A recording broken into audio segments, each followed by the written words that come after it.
Beaucoup de monde à la Bassée pour le final de cette première étape des 4 jours de Dunkerque.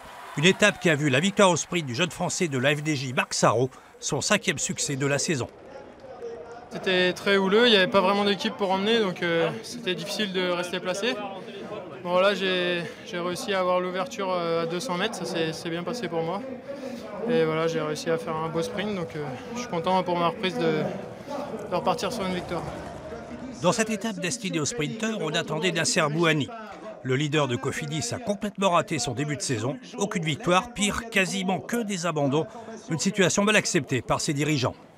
Ce que j'attends de Nasser, c'est qu'il retrouve vraiment un équilibre, qu'il retrouve vraiment l'envie de gagner, qu'il fasse un peu table rase de tout ce qui s'est passé, de tout ce qui se passe. Et voilà, c'est ce que je lui ai demandé. Qu'il fasse vraiment un feedback sur tout et puis qu'il redevienne lui-même. Voilà c'est ce qu'Alain Deleuil rappelle dans son briefing d'avant-course devant un Bouhanni un peu tendu. Si vraiment ça arrive au sprint, là, je veux tout le monde autour de Nasser.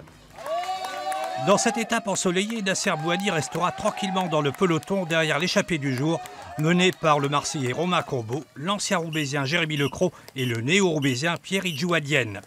Les 3 jeunes Français passent en tête le Mont des Cats et le Mont Noir avant d'être repris dans les derniers kilomètres. Bouhanni est tassé dans le sprint de finale et termine 9e, d'où sa réaction de dépit après l'arrivée. A noter la place satisfaisante du Picard Rudy Barbier, 3e derrière Marc Sarrault et Brian Coquard. Satisfaisant, je ne sais pas, encourageant, oui. C'était l'objectif voilà, de marquer des points déjà, enfin des secondes de bonification. En faisant 3e, je prends 4 secondes, c'est une bonne journée pour l'équipe. Marc Sarrault portera donc le premier maillot rose de leader demain au départ de Le Quesnoy. Une étape de 173 km qui arrivera à Soissons aux alentours de 16h30. Au programme 3 sprints et 4 prix des monts, mais une étape qui pourrait une nouvelle fois se terminer comme aujourd'hui au sprint.